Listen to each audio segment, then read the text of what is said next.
The travel industry is booming, which is astonishing. So it's back to or even beyond pre-COVID levels. And it seems like everybody wants to travel.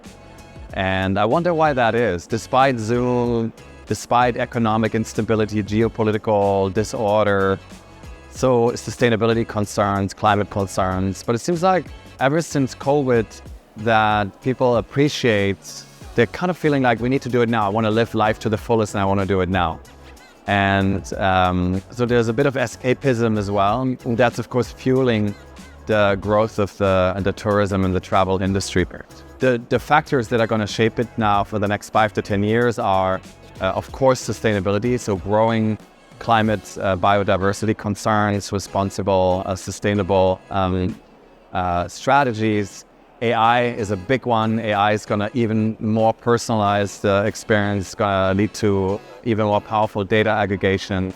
The question is to what extent virtual travel will even grow, like the metaverse, gaming, for aging populations, of which we have many in the Western world. So those are some of the questions. I think at the core of it is that people really want experiences, and they want very intimate, authentic experiences that are human, right? Just in the face of this onslaught of AI and automation.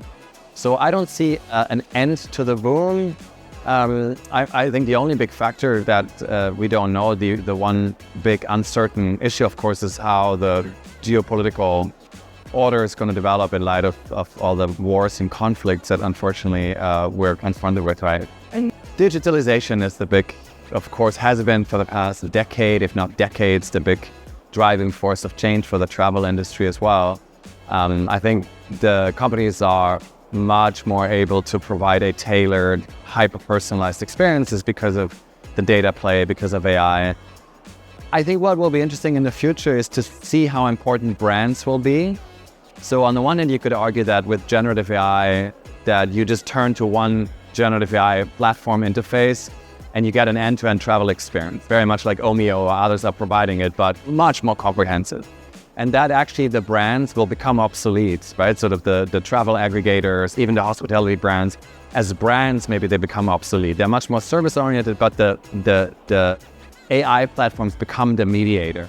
On the other hand, more than ever, you could argue, trust is so important, right? And familiarity and authenticity, and you want to belong to a brand. So there's also an opportunity for certain travel brands to even conquer more market space and grow and take on more services along the continuum. So I'm not sure how that's going to play out. So it's either and I think a consolidation of brands, and it's very much AI platform driven, or it is going to be actually a boon for brands, right? And some of those brands will actually grow and play an even bigger role as concierges, as curators of our life experiences, far beyond just like the occasional travel experience. This is my first time at TIS, at Tourism Innovation Summit. I've been really impressed with the quality of the content, the networking, how international it is, how many perspectives are represented here. So it sounds like to me, even though I'm not from the tourism industry, it's the place to be for people who are in the industry. It's where deals are made. It's where you hear about the latest trends, and I can't think of any other place where you have such a good overview of the cutting edge trends and the mega factors shaping the future of travel. So I found it really interesting, and from the people that I talked to, I'm very pleased and have already been many times or will return.